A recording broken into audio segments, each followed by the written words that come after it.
सारांश how to make people like you in 90 seconds or less, Nicholas Boothman द्वारा। परिचय। आपका सबसे बड़ा डर क्या है? जब इस सवाल का सामना करना पड़ता है तो ज्यादातर लोग ऊंचाई, मकड़ी या सार्वजनिक रूप से बोलना जैसी बातें कहते हैं, लेकिन आंकड़े बताते हैं कि हम उन चीजों से ज्यादा डरते हैं जिन्हें हम सच या हिम्मत वाले सवाल में नहीं बता सकते। अंदर से हम मुख्य रूप से अजीब होने और अकेले होने से डरते हैं। हमें यह एहसास होने का डर है कि कोई हमें पसंद नहीं करता, या ये पता लगाने का कि हम किसी की पहली पसंद नहीं हैं। हमें दोस्त ना होने का डर है। यही कारण है कि चाहे वे इसे स्वीकार करें या ना करें, ज्यादातर लोग ये सीखने के लिए बेताब रहते हैं कि कैसे दोस्त बनाएं और लोगों को अपने जैसा बनाएं। हम में से ज्यादातर लोग जीवन भर यह सोचते रहते हैं, क्या मैं यह सही कर रहा हूं? क्या लोग वाकई मुझे पसंद करते हैं? जब मैं कमरे में जाता हूं तो लोग क्या सोचते हैं? ये सवाल हमें इतना डरा देते हैं और बेचैन कर देते हैं कि दूसरों से बात करने से बचना अक्सर आसान हो जाता है। भले ही इसका नतीजा वही हो जिससे हम डरते हैं, खुद को अकेला और दोस्तहीन पाना, लेकिन इस सारांश के दौरान हम उन भय पर विजय पाने और दूसरों के साथ जुड़ने के लिए आवश्यक कौशलों पर गहराई से विचार करने जा रहे हैं। अध्याय 1, पहले 90 सेकंड। जैसा कि आप शायद पहले ही अनुमान लगा चुके हैं, इस शीर्षक का 90 सेकंड वाला हिस्सा इस तथ्य से आता है कि लोग आपसे मिलने के पहले 90 सेकंड के भीतर ही आपके बारे में अपनी पहली धारणा बना लेते हैं। लेकिन क्या आपने कभी सोचा है कि जब वे यह आकलन करते हैं तो वे क्या देखते हैं? या उनके अंतिम आकलन में कौन से कारक शामिल होते हैं? अध्ययनों से पता चलता है कि पहली धारणा में कई तरह के आकलन शामिल होते हैं, जिसमें उस व्यक्ति का आपकी बुद्धिमत्ता, विश्वसनीयता, सफलता, स्थिति और बहुत कुछ का आकलन शामिल है। कुछ चीजें अपेक्षाकृत अनुमानित होती हैं, जैसे कि यह तथ्य कि लोग मान लेते हैं कि आप अधिक सफल या लोकप्रिय हैं यदि वे आपको डिजाइनर लेबल वाले कपड़े पहने हुए देखते हैं। लेकिन कुछ चीजों का अनुमान लगाना इतना आसान नहीं होता है और अक्सर वे उन चीजों पर आधारित नहीं होती हैं जिन्हें आप नियंत्रित कर सकते हैं। उदाहरण के लिए, हम उन विशेषताओं को नियंत्रित नहीं कर सकते हैं जिनके साथ हम पैदा हुए हैं। लेकिन प्रिंसटन यूनिवर्सिटी ने पाया कि प्रतिभागियों ने लगातार गोल, बच्चे जैसे चेहरे या स्त्रैण विशेषताओं वाले लोगों को अधिक भरोसेमंद माना। हम अपने लिंग, जातीयता, आकर्षण या हमें चश्मे की आवश्यकता है या नहीं, इस पर भी नियंत्रण नहीं कर सकते हैं। लेकिन 2017 में टोरंटो विश्वविद्यालय के एक अध्ययन में पाया गया कि जब किसी व्यक्ति को भाषण देते हुए वीडियो देखने के लिए कहा गया, तो प्रतिभागियों ने लगातार उन वक्ताओं को अधिक करिश्माई या शक्तिशाली माना जो गोरे, पुरुष, आकर्षक थे और चश्मा नहीं पहने हुए थे। इसी तरह 2007 में एक ब्रिटिश अध्ययन में पाया गया कि लोग टैटू वाले पुरुषों और महिलाओं को अविश्वसनीय, कम आकर्षक और अधिक आक्रामक मानते हैं। जब इन अध्ययनों के परिणामों को एक साथ पढ़ा जाता है तो पता चलता है कि हमारी पहली धारणाएं न केवल जल्दबाजी में बनती हैं, बल्कि वे अक्सर अव्यक्त लिंगवादी, नस्लवादी और वर्गवादी रूढ़ियों पर आधारित होती हैं। दुर्भाग्य से, बेशक हम किसी दूसरे व्यक्ति के जन्मजात पूर्वाग्रह को बदलने के लिए बहुत कम कर सकते हैं, खासकर जब यह हमारे नियंत्रण से बाहर के कारकों पर आधारित हो। लेकिन कुछ चीजें हैं जो हम सकारात्मक पहली छाप बनाने के लिए कर सकते हैं, और हम अगले अध्याय में उन युक्तियों पर विस्तृत रूप से नजर डालने जा रहे हैं। अध्याय 2, सकारात्मक शारीरिक भाषा से शुरुआत करें। शारीरिक भाषा अक्सर शब्दों की तुलना में अधिक शक्तिशाली संचारक होती है, खासकर किसी से मिलने के पहले 90 सेकंड के भीतर। और यद्यपि हम अपने चेहरे के आकार या अन्य शारीरिक गुणों के आधार पर किसी की हमारे बारे में धारणा को बदलने में सक्षम नहीं हो सकते हैं, हम ये सुनिश्चित करने के लिए काम कर सकते हैं कि हमारी शारीरिक भाषा सही संदेश भेज रही है। शुरुआत के लिए आइए खुली और बंद शारीरिक भाषा के बीच के अंतर पर विचार करें। हो सकता है कि आप इन श्रेणियों की तकनीकी बातों से परिचित न हों, लेकिन लेखक गारंटी देता है कि जब आप उन्हें देखेंगे तो आप उन्हें पहचान लेंगे। उदाहरण के लिए, मान लें कि आप अपने किशोर बेटे से इस बारे में बात कर रहे हैं कि वह अपने कमरे में वीडियो गेम खेलने में कितना समय बर्बाद करता है। यदि वह अपनी बाहों को अपनी छाती पर मोड़कर खड़ा है और आपकी हर बात पर अपनी आंखें घुमाता है, तो आपको संदेश जोर से और स्पष्ट रूप से मिल जाता है। वो खुद को आपसे दूर कर रहा है और आप दोनों के बीच भावनात्मक दूरी बना रहा है। इसी तरह, अगर आप अपने सबसे अच्छे दोस्त से दोपहर के भोजन के लिए मिल रहे हैं और वो खुली बाहों और बड़ी मुस्कान के साथ आपका स्वागत करने के लिए खड़ी होती है, तो आप समझ सकते हैं कि उसका जवाब खुला और गर्मजोशी भरा है। इसलिए जब आप पहली बार किसी नए व्यक्ति से मिल रहे हों तो इन सिद्धांतों को ध्यान में रखें। अपने चिड़चिड़े किशोर की तरह ना बनें। खुलेपन का संदेश देने के लिए अपने शरीर का उपयोग करें। इसका मतलब ये हो सकता है कि आप अपनी भुजाओं को अपने बगल में ढीला करके खड़े हों। एक ऐसी स्थिति जो ये दर्शाती है कि आप खुद और दूसरों के साथ सहज हैं और आपका शरीर दूसरे व्यक्ति की ओर खुले और आमंत्रित तरीके से मुड़ा हुआ है। दूसरे व्यक्ति की ओर थोड़ा झुककर आप संकेत देते हैं कि आप उनमें और उनकी बातों में रुचि रखते हैं। यह एक दोस्ताना माहौल बनाता है और दूसरे व्यक्ति को आपकी उपस्थिति में सहज महसूस करने के लिए आमंत्रित करता है। अगला कदम सीधे आंख से संपर्क बनाए रखना है। जाहिर है, आप उन्हें घूरना नहीं चाहते, बहुत ज्यादा आंख से आंख मिलाना, और वे सोच सकते हैं कि क्या आपके तहखाने में कोई खौफनाक छिपा हुआ तहखाना है। इसलिए इसके बजाय मुस्कुराते हुए कुछ सेकंड के लिए सीधे आंख से संपर्क करें। इसका सीधा मतलब है कि आप उन्हें देख रहे हैं और आप सकारात्मक हैं और बातचीत करने के लिए तैयार हैं।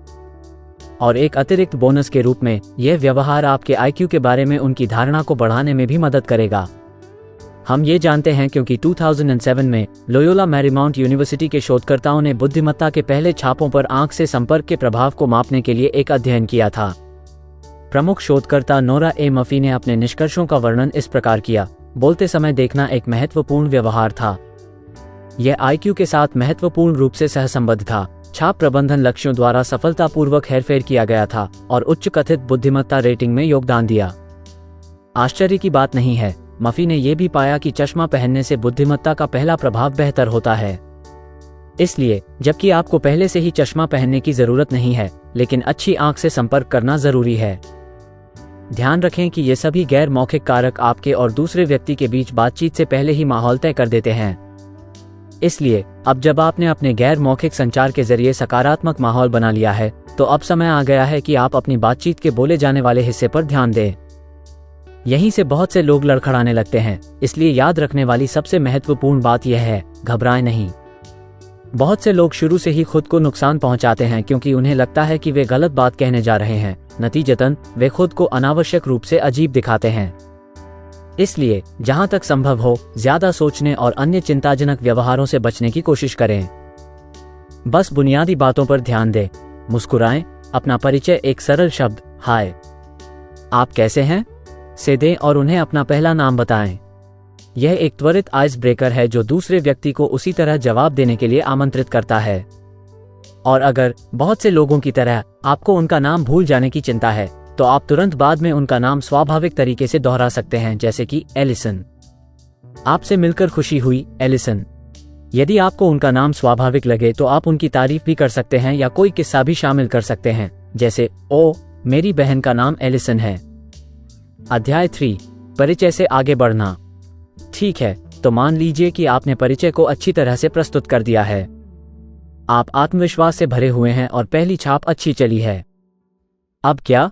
कई लोग इस बिंदु पर घबराने लगते हैं क्योंकि उन्हें बातचीत के विषयों के बारे में सोचने में कठिनाई होती है या उन्हें चिंता होती है कि वे गलत बात कह देंगे। और यही कारण है कि यह अध्याय एक अच्छा तालमेल स्थापित करने की तकनीक पर ध्यान केंद्रित करने जा रहा है।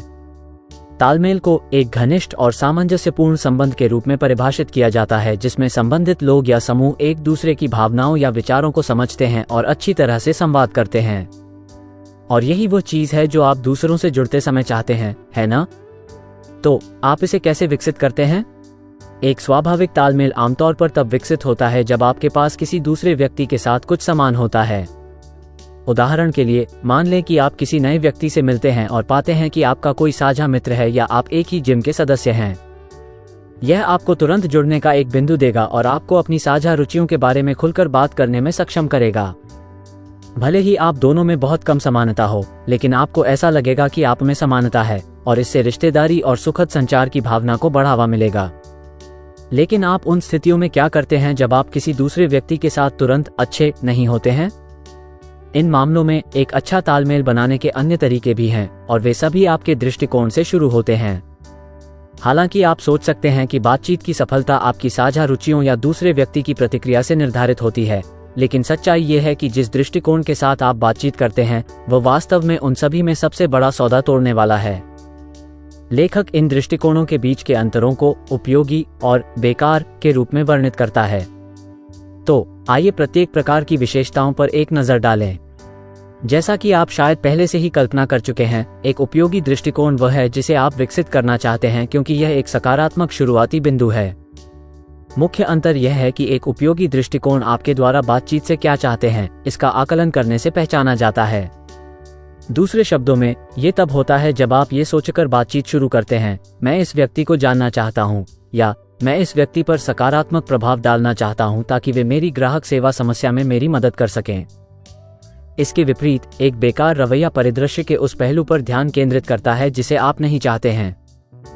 यदि, उदाहरण के लिए, मैकडॉनल्ड्स में कोई आपका ऑर्डर गलत देता है और आप गुस्से में मैनेजर से बात करने की मांग करते हैं, तो आप वास्तव में यह नहीं सोच रहे हैं कि मैनेजर कैसा महसूस करता है या बातचीत से कोई सकारात्मक बात सामने आ सकती है। इसके बजाय आप ये सोच रहे हैं कि आप अपने ऑर्डर के गलत होने से कितने नाराज हैं और आप नहीं चाहते कि यह गलत हो। और अगर आपने कभी किसी से बातचीत करने के लिए इस दृष्टिकोण को आजमाया है, तो आप पहले से ही जानते हैं कि यह आमतौर पर बहुत प्रभावी नहीं है। इस संबंध में आपका रवैया वास्तव में बेकार है क्योंकि इससे कुछ भी रचनात्मक हासिल होने की संभावना नहीं है। इसके बजाय सबसे संभावित परिणाम यह है कि आप प्रबंधक पर चिल्लाने जा रहे हैं। प्रबंधक या तो गुस्से में जवाब देगा या चोट और हमला महसूस करेगा, और आपको शायद वो नहीं मिलेगा जो आप चाहते हैं। अपने ऑर्डर को वापस पाने या अपने आइटम को बदलने के बजाय, यह अधिक संभावना है कि आप खाली हाथ चले जाएंगे, ये जानते हुए कि आपने बेवजह एक निर्दोष व्यक्ति का दिन खराब कर दिया है। तो आप क्या वैकल्पिक कार्रवाई कर सकते हैं? और जब दूसरा व्यक्ति वास्तव में चिल्लाने के लायक हो तो आप क्या कर सकते हैं? खैर, जाहिर है, भले ही कोई इसके लायक हो, निर्दयी और टकरावपूर्ण होना सबसे अच्छा तरीका नहीं है। इसलिए, चाहे आपका गुस्सा कितना भी जायज क्यों न हो, हर बातचीत को एक उपयोगी रवैये के साथ करने की कोशिश करें। संघर्ष के क्षणों में भी आप बातचीत से क्या चाहते हैं, इस बारे में सोचकर अपने रवैये को समायोजित कर सकते हैं। इसलिए, उदाहरण के लिए, मैकडॉनल्ड्स के मामले में आप ये सोचकर आगे बढ़ सकते हैं कि मैं नहीं चाहता कि मेरा ऑर्डर गलत हो, से लेकर मैं चाहता हूं कि कोई मेरी मदद करे कि मैं इसे सही करूं। इससे आप अपने दृष्टिकोण को समायोजित कर पाएंगे और किसी ऐसे व्यक्ति से शांतिपूर्वक और विनम्रता से बात कर पाएंगे जो मदद कर सकता है। आखिरकार, हम सभी जानते हैं कि अगर आप उनके साथ अच्छा व्यवहार करेंगे तो लोग आपकी मदद करने के लिए ज्यादा इच्छुक होंगे, इसलिए इसके बजाय सिर्फ अच्छा व्यवहार करने की कोशिश करें। आप मदद के लिए पिछले अध्यायों में चर्चा की गई बॉडी लैंग्वेज युक्तियों का भी उपयोग कर सकते हैं। अध्याय 4, एक अच्छा वार्ताकार कैसे बने। लेकिन अब जब हमने इस बात पर विचार कर लिया है कि संघर्ष के दौरान तालमेल कैसे बनाया जाए, तो आइए अधिक तटस्थ स्थितियों के लिए तालमेल बनाने की रणनीतियों पर एक नजर डालें। जैसा कि हमने पहले उल्लेख किया है, गैर मौखिक संचार आपके पहले प्रभाव के लिए स्वर स्थापित करता है, लेकिन बातचीत आपको बाकी रास्ता दिखाती है। तो आप एक अच्छे बातचीत करने वाले कैसे बन सकते हैं?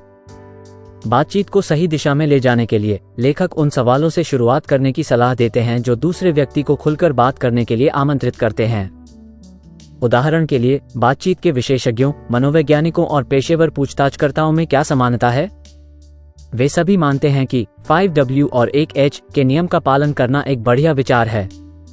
ठीक है, शायद किसी के साथ वास्तविक बातचीत में उस सवाल से शुरुआत न करें, लेकिन आपको विचार समझ में आ गया होगा। अगर आप 5W और H नियम से परिचित नहीं हैं, तो चिंता न करें, यह वास्तव में सरल है। ये 6 प्रश्नों का वर्णन करने का एक तरीका है जो कौन, क्या, कहां, कब, क्यों या कैसे से शुरू होते हैं। इस प्रारूप का पालन करने वाले प्रश्न बातचीत शुरू करने के लिए बहुत बढ़िया हैं क्योंकि वे बातचीत को आमंत्रित करते हैं। उदाहरण के लिए, मान लें कि आप एक नए कॉकटेल बार में हैं जो शहर में अभी अभी खुला है। आप किसी ऐसे व्यक्ति के बगल में बैठे हैं जिसे आप नहीं जानते हैं और आप दोनों लंबे समय से अपने ड्रिंक का इंतजार कर रहे हैं।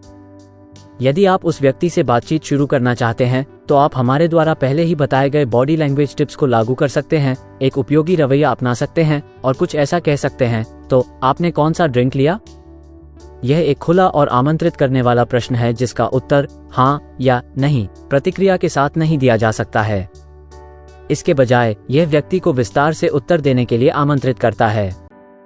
एक बार जब वे आपको बताते हैं कि उन्होंने क्या ऑर्डर किया है, तो आप कुछ ऐसा कहकर जवाब दे सकते हैं, ओह, ये बहुत अच्छा लगता है। मैंने एस्प्रेसो मार्टिनी ऑर्डर की है। मैंने सुना है कि यह वास्तव में अच्छा होना चाहिए।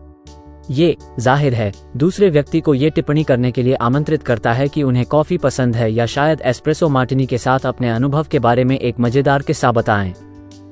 किसी भी तरह से ये बातचीत को एक प्राकृतिक और मैत्रीपूर्ण तरीके से प्रवाहित रखता है, जो बिल्कुल वही है जो आप चाहते हैं।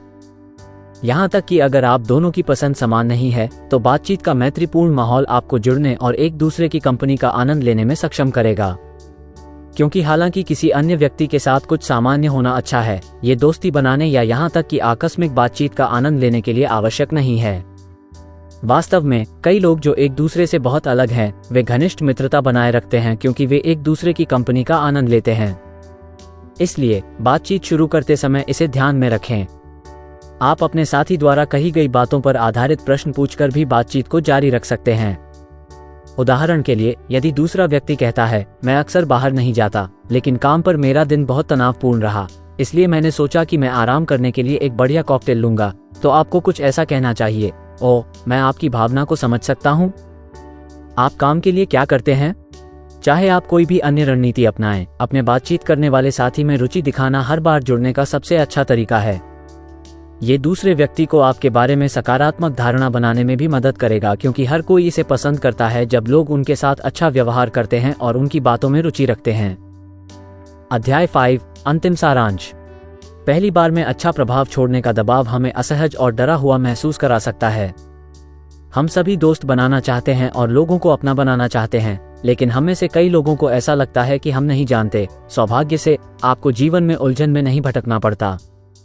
खुले शरीर की भाषा का अभ्यास करके और सकारात्मक गैर मौखिक संकेतों को प्रदर्शित करके आप किसी से मिलने के पहले 90 सेकंड में सकारात्मक प्रभाव डाल सकते हैं।